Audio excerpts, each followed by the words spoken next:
আসসালামু আলাইকুম, কেমন আছেন সবাই? শুভ সকাল সবাইকে। আশা করি যে যেখান থেকে আমার ভিডিওটি দেখছেন সবাই ভালো আছেন, সুস্থ আছেন। আমরাও আলহামদুলিল্লাহ ভালো আছি। তো সকাল সকাল এক কাপ কফি দিয়ে সকালটা শুরু করে ফেললাম আজকে। আর ঘুম থেকে উঠে আমি দুধের বোতল ভিজিয়ে রাখছিলাম, কারণ আজকে কফি খেতে মন চাইছিল। তো ভাবলাম যে আগে ঘুম থেকে উঠে তারপরে দুধের বোতলটা ভিজিয়ে রাখি, যেহেতু এটা ড্রিপে ছিল। তো তার কারণে ওটা ভিজিয়ে রাখছিলাম, তো গলে গিয়েছিল। তারপরে সেটা আমি কুকারে জাল দিয়ে নিয়েছি। তো এখন আমি কফিটা বানিয়ে নিতেছি। আর আজকে আমি সকাল প্রায় 8টা বাজে তো ব্লগটা শুরু করছি, কারণ সকাল সকাল রান্নার বান্না সব করে বর খেয়ে অফিসে চলে গিয়েছে, বাচ্চাদেরকেও খাইয়ে দিয়েছি। তো এখন আমি কফিটা আর কি খেয়ে নেব। তো খেয়ে অন্য কাজ করব। আর আজকে আমি আপনাদের সাথে সকালের কোনো কাজই শেয়ার করিনি, কারণ কালকে যে মাটি এনে রাখছিলাম তো সেগুলা আজকে মাটি দিয়ে আর কি লেপবো। তো যার কারণে বসে পড়লাম লেপালেপির কাজ করার জন্য। তো বারান্দার অবস্থা তো একদম কাহিল হয়ে গেছে। তো না আর কি মাটি দিয়ে ভালো করে লেপলে তো একদম অবস্থা খারাপ দেখা যাবে আর কি। আর আজকে আকাশটা কীরকম জানি ভারী হয়ে আছে, বৃষ্টি বৃষ্টি ভাব, বৃষ্টি নামতে পারে। তো যাই হোক, একবার ভাবতেছিলাম যে লেপবো না, তো আবার ভাবতেছি যে না লেপেই ফেলি, সময় নেই যেহেতু। আর একবার যদি লেপা হয়ে যায় তারপরে শুকিয়ে যায় তাহলে আর বৃষ্টি এসেও কিছু করতে পারবে না, ধুয়ে যাবে না আর কি। তো যার কারণে আর কি করা। তো এখানে মাটিটা আমি ভালো করে মাখিয়ে নিতেছি। তো ঘর লেপার আগে মাটিটা এভাবে ভালো করে মাখাতে হবে, তা না হলে না তো লেপা যাবে না। আর শুধু মাটি দিয়ে তো এটা করাই যাবে না, একদম ফেটে হা করে থাকবে। আর এখানে কুড়া মিক্স করতে হয়। তো অনেকেই সাথে গোবর মিশিয়ে তারপরে লেপে। তো আমি কোনো গোবর দেব না, শুধু এই কুড়া দিয়ে ভালো করে আর কি বেশি করে দেব, তাহলে আর ফাটবে না, আর দেখতে অনেক সুন্দর লাগবে। তো অনেকে অনেকভাবে আর কি করে, তো আমি যেভাবে করতেছি সেটাই আপনাদের কাছে শেয়ার করতেছি। আশা করি আপনাদের ভালো লাগবে। তো যদি আমার ভিডিওটি ভালো লেগে যায়, আমার গ্রামীণ লাইফস্টাইল, তো প্লিজ চ্যানেলটাকে সাবস্ক্রাইব করে আমার পাশে থেকে যাবেন। আর যদি ভালো লাগে কোনো অংশে তাহলে প্লিজ লাইক, কমেন্ট, শেয়ার করে দিবেন। তো এখানে আমি বারান্দাটা আগে লেপে নিতেছি, কারণ আগে বারান্দাটা লেপে তারপরে যে দেয়ালটা সেটা আর কি লেপবো। তো ওই সাইড দিয়ে একটু আগে করে নিয়েছি, তো এখন এদিক দিয়ে করে নেব। তো কাজটা দেখে অনেক সোজা মনে হচ্ছে না, আসলে জীবনটা যদি এরকম ভিডিওর মতো একদম সোজা হতো তাহলে তো ভালোই হতো। এত স্মুথ তো আর হবে না, তাই না? কিন্তু আজকে এই কাজ করতে অনেক সময় লেগে গেছে, তো এটা কিন্তু বেশ কষ্টের কাজ। তো আগে কখনো বাবার বাড়িতে এসব কাজ আমাকে করতে হয়নি, যেহেতু সেখানে পাকা বাড়ি। তো এখানে এসে আমার এগুলা করতে হচ্ছে। তো কি আর করার, বাবা মা যেখানে বিয়ে দিয়েছে তো সেখানেই তো থাকতে হবে, তাই না?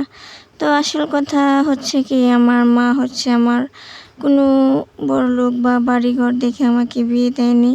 একমাত্র আমার স্বামীকে দেখে আমার বিয়েটা দিয়েছে, কারণ আমার হাজব্যান্ড অনেক ভালো একজন মানুষ। তো তাকে দেখেই বিয়েটা দিয়েছে। তো কি আর করার, এখানেই থাকতে হবে সারা জীবন। আর যা আছে আমার তাতে আলহামদুলিল্লাহ। তো যদি কখনো হয়, আল্লাহ যদি চান, তাহলে নিশ্চয়ই আমাদেরও একদিন পাকা বাড়ি হবে। তো ভালো কিছু হবে আশা করি। তো যাই হোক, বারান্দাটা লেপে এখন আমি এই তো দেয়ালটা লেপে নিতেছি বারান্দার। আর আজকে শুধু এইটুকুই করব, আর পেছনের যে ঘরের দেয়ালগুলো সেগুলো আর কি লেপবো না, সেগুলো একদম ঈদের পর আর কি লেপা হবে, আর বৃষ্টির পরে আর কি। তো এখন যদি লেপে ফেলি তো হবে কি, এত এত বৃষ্টি নামে, তো বৃষ্টিতে একদম সব ভেঙে চুরে যাবে। তো কষ্ট করে যদি কাজ করি তারপরে যদি না থাকে তাহলে কি হবে, তাই না? তো যার কারণে যখন বৃষ্টি চলে যাবে, বৃষ্টির সিজন, তো তখনই আর কি লেপে নেব, তো তখনই আর কি ভালো হবে।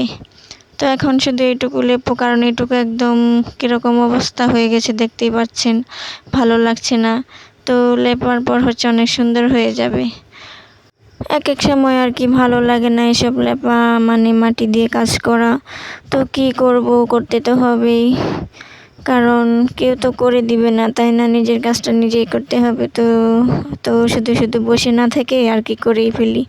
তো ভালোই লাগে এক এক সময় যখন লেপাটা হয়, তো তখন আর কি ভালোই লাগে দেখতে, তখন চোখেরও একটা শান্তি লাগে।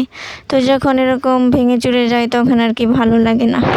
তো যাই হোক, লেপাটা হয়ে গেলে তারপরে হচ্ছে আর কি সকালের খাবার খাবো, কারণ এখন পর্যন্ত আমি শুধু কফি খেয়ে তারপরে হচ্ছে কাজে লেগে পড়ছি, তো ভাত আর কি খাইনি। তো লেপাটা শেষ করে তারপরে হচ্ছে আর কি ভাত খাবো।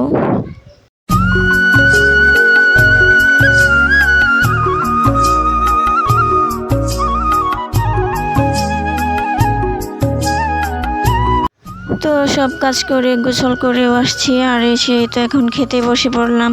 তো সকালে হচ্ছে বেগুন ভর্তা আর ডিম ভাজি করেছিলাম। তো এগুলাই এখন আর কি খাবো, কারণ কাজ করতে করতে না 2টা বেজে গেছে। তো আজকে দুপুরে রান্নাও হয়নি, তো বিকেলবেলা আর কি রান্না করব। তো এখন হচ্ছে এগুলাই আর কি খেয়ে নেব। তো খাওয়া দাওয়া শেষ করে আপনাদেরকে একটু দেখিয়ে দিচ্ছি যে লেপার পর কেমন হয়েছে। তো এই তো ফাইনাল লুক, তো সুন্দরই হয়েছে দেখতে, ভালোই লাগতেছিল আর কি। তো একটা কথা কি, ঘর বাড়িটা যেরকমই হোক না কেন, সেটা যদি পরিষ্কার পরিপাটি করে রাখা হয় তো মাটির ঘরও সুন্দর লাগে দেখতে। তো সেই ঘরটা যেরকমই হোক না কেন। তো দুপুরবেলা হচ্ছে খাওয়া দাওয়া করে একটু ঘুমিয়েছিলাম, মানে বিশ্রাম নিচ্ছিলাম। তো তারপরে হচ্ছে বাবুর বাবা বিকেলের দিকে যে হালিম নিয়ে আসছিল, তো এগুলাই হচ্ছে খাবো আর কি। তো ওকে বলে দিয়েছিলাম যে আসার সময় চটপটি, হালিম, ফুচকা যেটা পাও সেটা নিয়ে আসো। তো ও হচ্ছে হালিম মানে পেয়েছে, এটা নিয়ে আসছে, আর সাথে হচ্ছে ফুচকাও নিয়ে আসছিল। তো আজকের ফুচকাটা না বেশি একটা ভালো লাগতেছিল না। তো এটা হচ্ছে আমাদের বাজারের আর কি, তো কেমন জানি একটু ভালো না খেতে। তো এটা হচ্ছে আমি খাইনি, ওইদিকে রেখে দিয়েছি, মেয়ে খাচ্ছে ফুচকা, আর এদিকে হচ্ছে আমি আর বর মিলে হচ্ছে হালিম খাচ্ছি। তো আমার মেয়ে হচ্ছে এগুলো আর কি খাবে না। তো ওকে বারবার বলতেছি যে খাও, কিন্তু ও খাবে না। ছোটো মেয়েটা তো আরও খাবে না। তো ওরা হচ্ছে এরকম মানে কোনো কিছু দেখলে আর কি তরল জিনিস আর কি খেতে চায় না। তো দেখলে ওদের কীরকম জানি লাগে, আর হচ্ছে নাক ছিটকাবে। তো যদি খেতে না চায় তাহলে তো আর জোর করে খাওয়াতে পারবো না, তাই না?